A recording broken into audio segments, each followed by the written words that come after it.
Hello everybody, this is Conquering History Games, and welcome back to part 6 of my Totalist Combined Syndicates of America playthrough here in Hearts of Iron 4 Kaiserreich. Today is the big day in which I'm going to choose which president I'm going to pick. Now, it's probably going to be a couple of weeks, few weeks maybe, before you guys actually see this, so I can't wait in the future to see how people are arguing for Foster, for Browder, and I'm especially curious to see if anybody for Browder went further than louder for Browder, you know, or if there's anything of actual substance that was typed. I sincerely doubt it, but I guess we'll see. Anyway, so we're in the middle of the Second Constitutional Convention. I'm going to talk about these two when it comes time to pick the interim president. In the meantime, I think we were just getting ready for the fighting to begin. See, these are militia. Let's take our steel fist here, move them over to Guantanamo Bay, like so. Okay, how long is this going to take? February 6th. Wow, that's actually a kind of a long time. I thought. Okay, but we're going to start switching some people over. Ooh, yeah, we are really short on a lot of this infantry equipment. Well, we got the Mingo brigades here. Cool. I'll find something to do with them later. Smedley Butler. I don't think we're going to do with anything with him right now. Okay, so we got the Steel Fist here. We got these guys here. I don't know why we have these National Guard divisions hanging out in this area. Let's put them all together. Okay. Let's get to it. How bad is the shortage? We are over 4,000 in the hole for artillery equipment. It's going to take us over 3,000 days to fix that. Infantry equipment, we're 187 days back.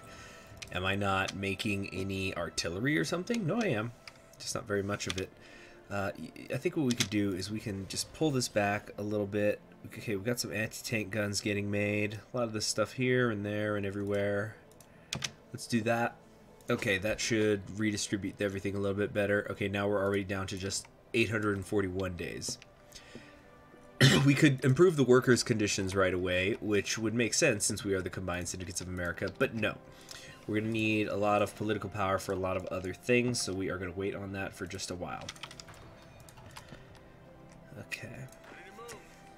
Mingo brigades. I'm going to have to think of something to do with them. Federalist bombing. The terrorist acts have begun. Now, can we get... No, we're going to need a lot more war support before we're able to go to early mobilization. Still really annoyed with myself over that fiasco with Bethlehem Steel, but I'm just going to have to live with it. Okay, they've only got 6 to 8 divisions with 14 to 17,000 left. We're demobilizing right now, so that's a little bit of a problem as well. There is just so much we have to do. We've got to start coring, we got to start dealing with resistance, we got to recover economically from the Civil War, we have to get people to have electricity and running water and all that sort of stuff as we get ready for the war, and just all my manpower. It's gone now. It's gone. It's totally gone. Alright, so I forget, were we actually building these tanks yet? No, we're going to wait until we have the chromium. Alright, and there goes the Second Weltkrieg beginning. Let me try to find something else to do in the meantime. We could go for the better anti-tank guns. Only 16 days? Oh, heck yes. Let's pick that up in a hurry. Commune of France has declared on Germany. I do want to help, but I can't quite yet. It was a bit of a long civil war. I'm trying to think if this actually was longer or shorter than my Pacific States of America one. That one was really rough.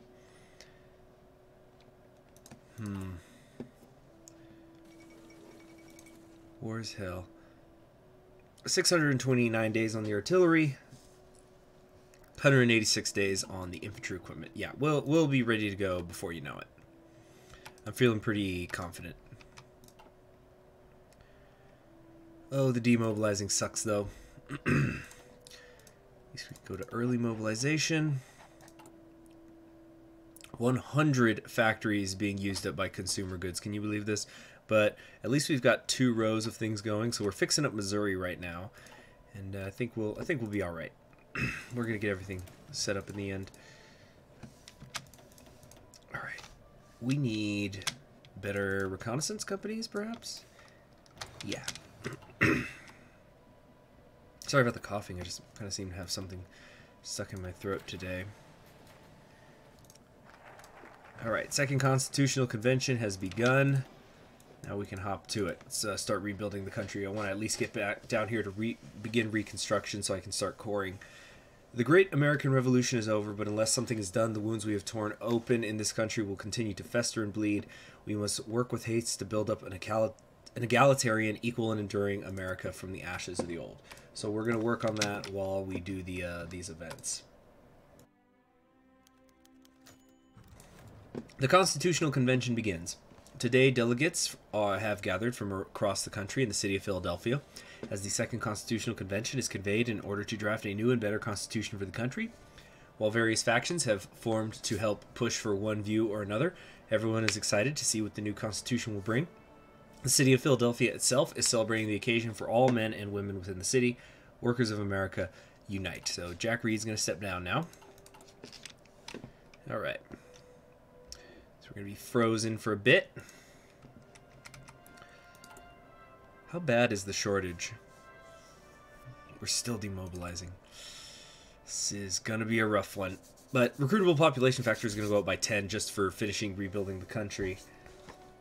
So that'll give us something on the way to beginning Reconstruction. So of course, whether I do Foster or Browder, I am going to be totalist, so we're going to be picking all the totalist things. Socialist Constitution, although I think this one does not have a socialist option. Pardon me, totalist option. The first thing that is debating is the nature of the government. Two camps have broken out. The first camp argues that America should be a syndicalist government with all power vested in the trade unions. The second camp argues that America should be a socialist state with power vested in local councils. So we're going to say people exercise state power through trade councils. Okay, so right now the centralists are only at 14%. A lot of events coming up now. With the revolution now over, countless memorials have gone up throughout the country to honor the sacrifice of the men and women that made this possible. While many honor those that fought for the revolution itself, there are also ones honoring the struggles before it happened, such as the Haymarket Riot in Chicago or the Mingo War in West Virginia. Everyone shall be honored for their struggle. Got a little bit of war support. Okay, so Socialist Constitution Framework. I'm probably not going to talk about this quite as much as I did in my other Combined Syndicates of America playthrough, but I will read it all because somebody did take the time to write it. Article 1. All power in America derives from the people and belongs to the people. The people exercise state power through local union councils, which constitute the political foundation of America. All other state bodies are under the control of and accountable to the All-Industrial Congress. Article 2. All the representative organs of state authority are elected by the citizens on the basis of universal, equal, and direct suffrage by secret ballot. The people's representatives in all organs of state authority are responsible to their electors. It will be determined by law in which cases, under what conditions, and in what way the electors may recall their representatives even before the end of the period for which they were elected. Article 3. No law or administration or local rules and regulations shall contravene the Constitution. All state organs, the armed forces, and all political parties and public organizations, and all enterprises and undertakings must abide by the Constitution and the law. All acts in violation of the Constitution and the law must be investigated. No organization or individual may enjoy the privilege of being above the Constitution and the law. Approved. So it's getting us some quick political power here, which is nice, of course. Article 6. Citizens are guaranteed the freedom of the press, freedom of speech, freedom of association, freedom of assembly, the freedom to hold public meetings and demonstrations. Freedom of conscience and freedom of religion are guaranteed to citizens. The church is separate from the state. Article 7.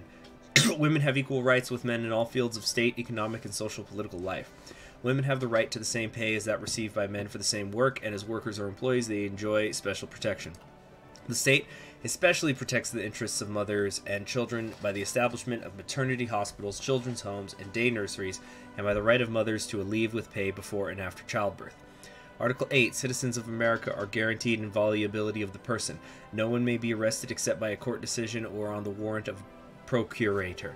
Citizens of America are guaranteed inviolability of the home. No one may without lawful grounds enter a home against the will of those residing in it. Article 9. By economic and other measures, the state assists the working people to associate and organize themselves for their protection against economic exploitation. The state protects persons who are engaged as workers or employees, especially by ensuring them the right of association, by limiting the working day, by ensuring the right to paid annual holidays, by controlling working conditions, by devoting attention to housing conditions and social insurance. Approved. A little more political power. Nice. Wait a second. I'm just going to do something real quick since I got a bunch of army experience here. Or should I hold on this? No, I'll hold on to that. Socialist Constitution Judiciary. A question has arrived within the convention about the nature of the judiciary. Some within the convention think we should enshrine judicial independence as well as judicial review into the Constitution. However, others point out that the courts have long been used as a tool against the people and the workers, and thus to prevent that from happening again should be under government control. What should be decided? Now, I think I talked about it. Was it in this series or was it in the other one? But how a lot of the left-leaning members of the American political parties, like the Socialists and the Communists, they actually were not fans of the Supreme Court. Remember, this is before the Warren Court. This is the time of the Four Horsemen, where they're constantly striking down things that that are pro-union, pro-workers, things like that. But also, you got to remember, in this timeline, I had Jack Reed elected president, and then he was trying to pack the court because the court wasn't working with him, and then that's what leads to the crisis and MacArthur cooing him. So what we were going to do is enshrine governmental control of the judiciary, because, as I was saying before, you know, in this timeline with Jack Reed getting elected, instead of him having the popular vote and then he doesn't get in, it changes the nature of the party. So, like, basically that's my concept. Socialist Constitution, economics. Article 15, the foundation of the economic system of America is socialist ownership of the means of production in the form of public property belonging to all the people and collective farm and cooperative property. Article 16, all mineral and other wealth underground, the waters, including mineral and medicinal waters, the source of natural power, the means of rail and air transport, the post, telegraphs, telephones, and broadcasting are public property. Article 17, the land belongs to those who cultivate it. The property of collective farms and other cooperative organizations and of their joint undertakings compromises the means of production and other assets which they require for the purposes laid down in their rules. The land held by collective farms is secured to them for their free use in perpetuity. Article 18.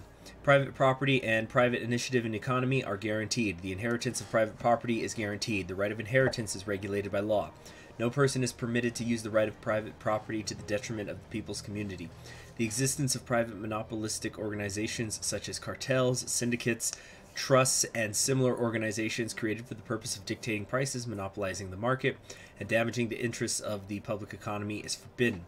Private property may be limited or expropriated if the common interest requires it, but only in accordance with the law.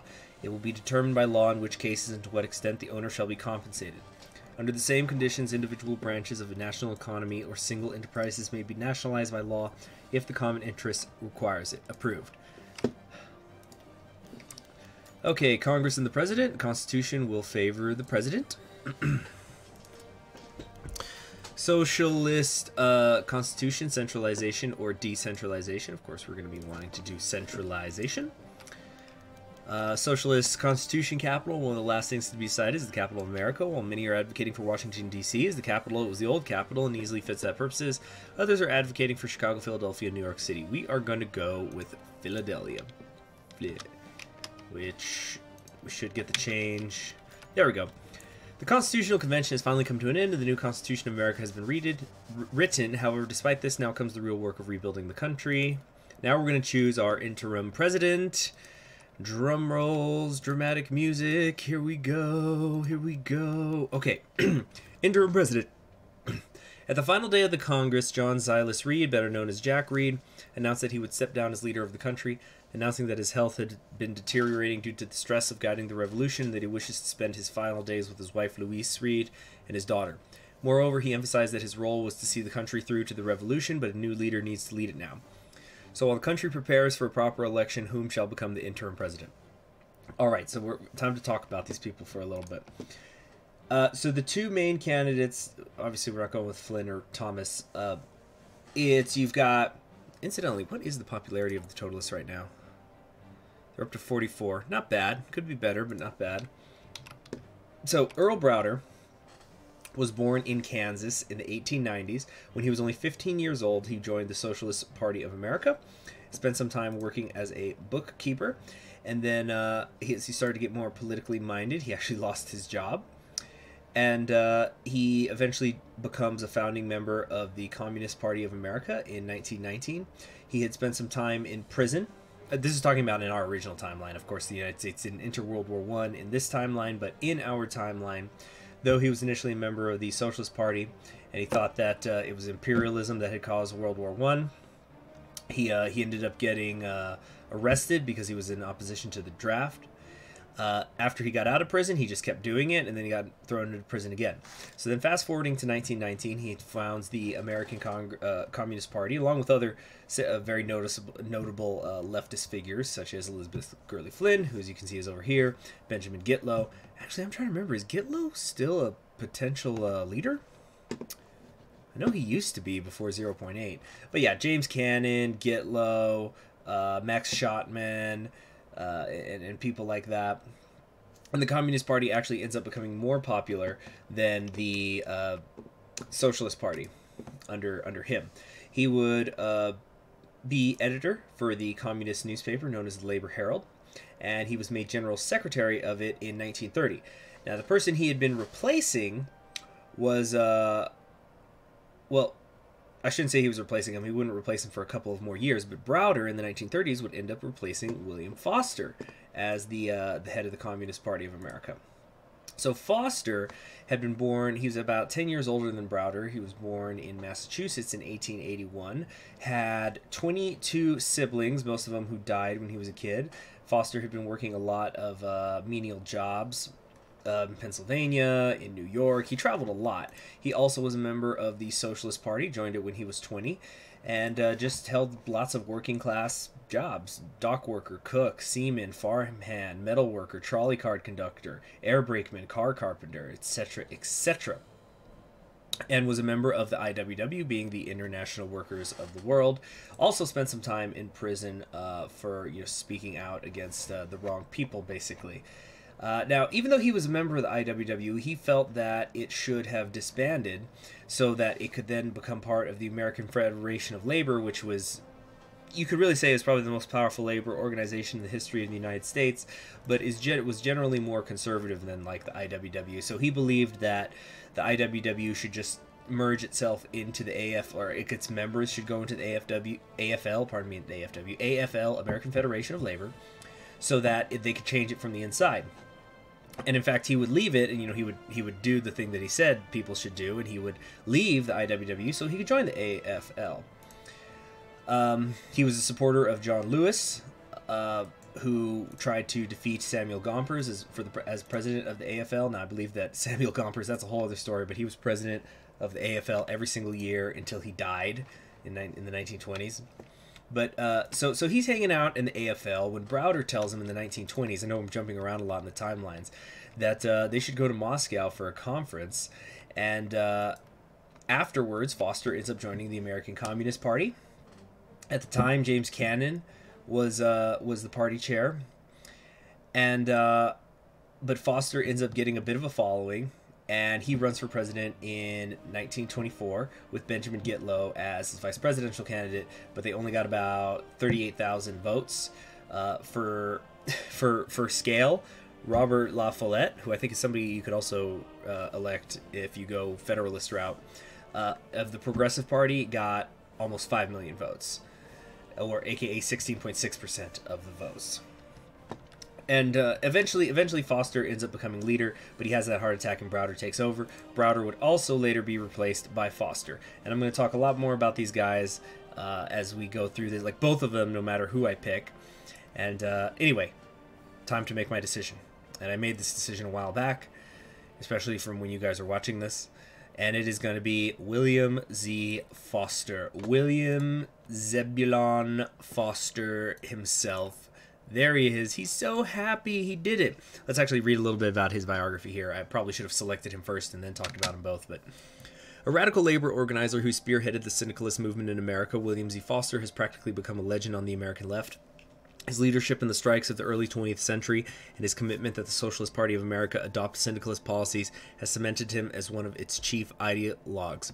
His famous manifesto towards syndicalist America has served as a guidebook for every aspiring totalist in the country, containing Foster's culminated ideals for or how to rebuild the nation of America into what it is today.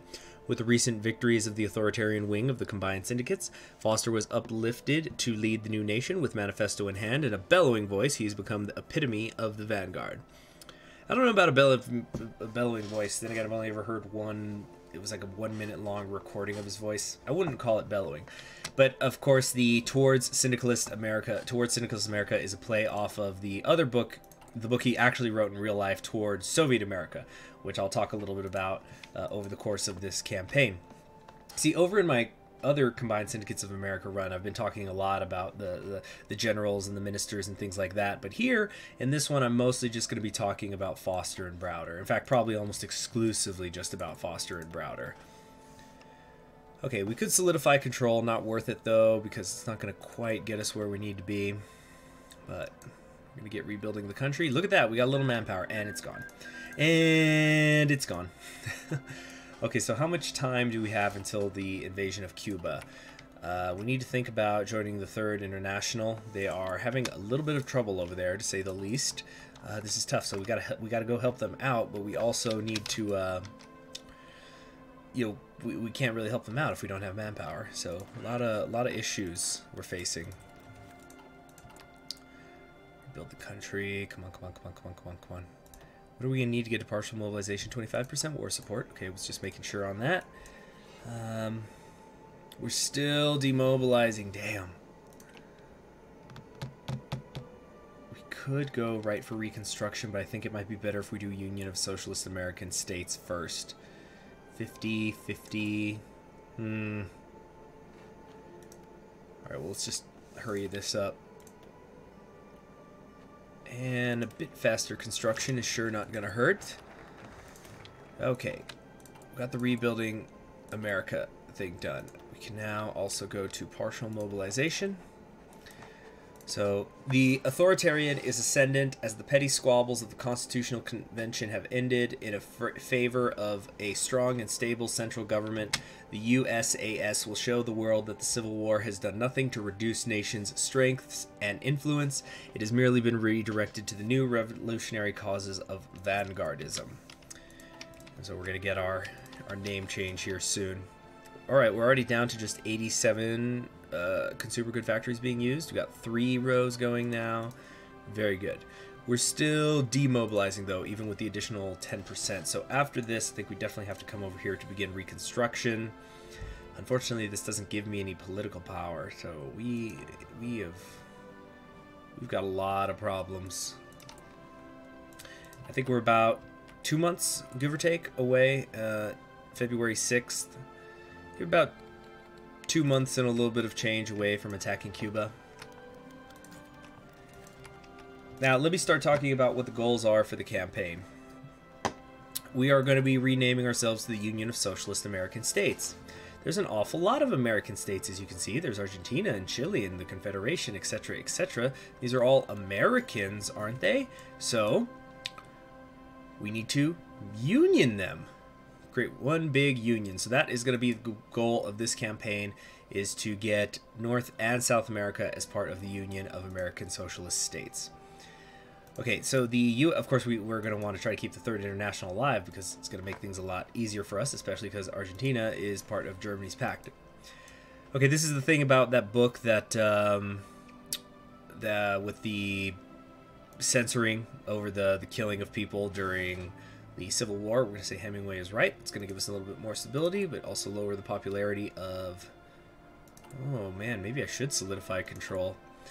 But no, we'll be fine. But yeah, the radical socialists are down to just 3% popularity. The syndicalists themselves are at 45.16, so we're about 50-50. There is a few Progressive Party people who are hanging out here. Alright. Machine tools. Quickly. 51 days and 320 days. We're still really behind on that artillery. Oh, you know what? Let's just quit it with the Navy for a little bit. Yeah, that'll do fine. Put a little bit more also into the artillery. Come on, hang in there, guys. You can do it. How are you all doing? These guys are... they're doing alright. Austria has intervened in the Second Weltkrieg. Oh, this is a problem. And Rio de Janeiro has fallen as well. This is bad. This is getting really, really bad. In a hurry. We've got 10 more days. I don't have a whole lot of time left in this episode either. We just need France to hold it on for a couple of months, but we're going to be in for a long and bloody war in Europe, it looks like. Of course, I also have to be saving up some political power so I can join the Third International as soon as possible.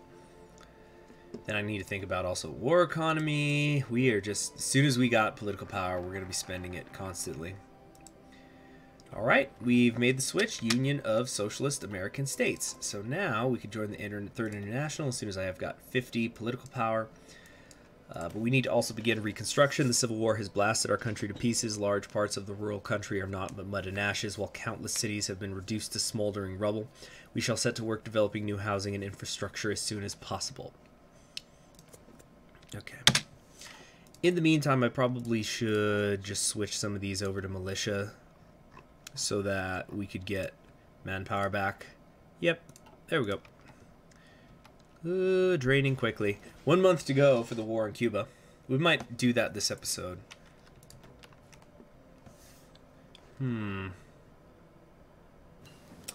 Self-determination in the Black Belt. Oh, self-determination is good for all. +8, +100 political power. I think that's exactly what the doctor ordered. So let's, we could solidify control. If I solidified control, I'd still be a little short. No, let's just join the International. It is finally time for the Union of Socialist American States to sit as equals in the International. The only way you can fight the forces of reaction capitalist imperialism is as one. Okay, there should be no reason they say no to me, right? Yeah. Let's fill up on our capital here. Let's get something here, here, and here. Okay. We've joined it. Excellent. So, we're going to take you Canadian front people. Let's get you over here in France. I know they're green, but that's just the way it's got to be sometimes. Yeah, let's move them all over there. Move you there. We got our militia people here. Yeah, let's bring them over also. And the tankies, of course. Alright, cool. Once they're over, we'll join the war. A little bit more organization is always nice. American Industrial Committee, we are committed to supporting our comrades to the south, and part of that is helping them industrialize and socialize their economy. Much of our southern comrades' economies were ravaged by capitalism, thus we should help them improve their economies. I need to deal with problems here at home first before I start thinking about things like that. 1940 World Series, who's going to pick it up? Oh, I need to pick my second in command. So there's a few characters here who I actually didn't think that I was going to be talking about today. I didn't think we'd get this far, but these are all other prominent socialist figures, leftist figures, I should say, from the time of from the early 20th century.